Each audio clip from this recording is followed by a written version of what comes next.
A special thank you to each of our subscribers who make this channel possible. Here's today's story. In a series of controversial moves, Israeli officials have ignited tensions in the region as plans for new settlements in the occupied West Bank are approved, while violence in Gaza escalates. Israeli far-right Finance Minister Bezalel Smotrich has given the green light for a settlement project that aims to build 3,401 homes between East Jerusalem and the West Bank, a move that critics say could effectively divide Palestinian territories and undermine hopes for a future Palestinian state.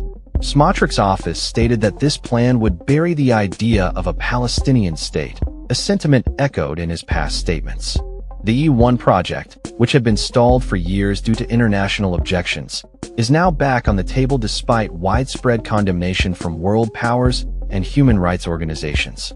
The project is seen as a significant threat to the territorial contiguity of the West Bank, potentially isolating Palestinian communities and further complicating peace efforts.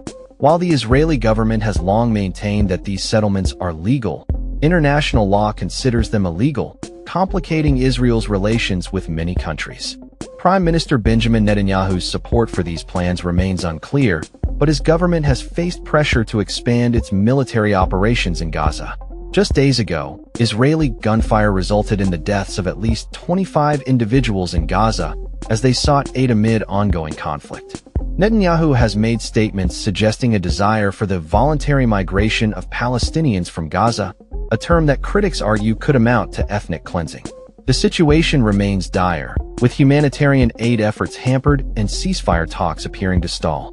As tensions mount, international observers are calling for urgent action to prevent further escalation and to seek a resolution that addresses the rights and needs of both Israelis and Palestinians. The Palestinian Foreign Ministry has condemned the new settlement plans as part of a broader agenda of displacement and annexation, while Israeli human rights organizations warn that the situation in Gaza could be classified as genocide. With over 700,000 settlers now living in approximately 160 settlements in the West Bank and East Jerusalem, the issue of settlements remains one of the most contentious in the Israeli-Palestinian conflict. As the situation evolves, the international community watches closely, with many nations expressing their intent to recognize a Palestinian state, a move that Israel vehemently opposes.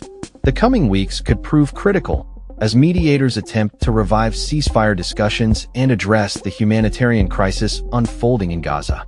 That's all for this story. We upload videos every day covering many different subjects, so hit that subscribe button to stay informed. Thanks for watching.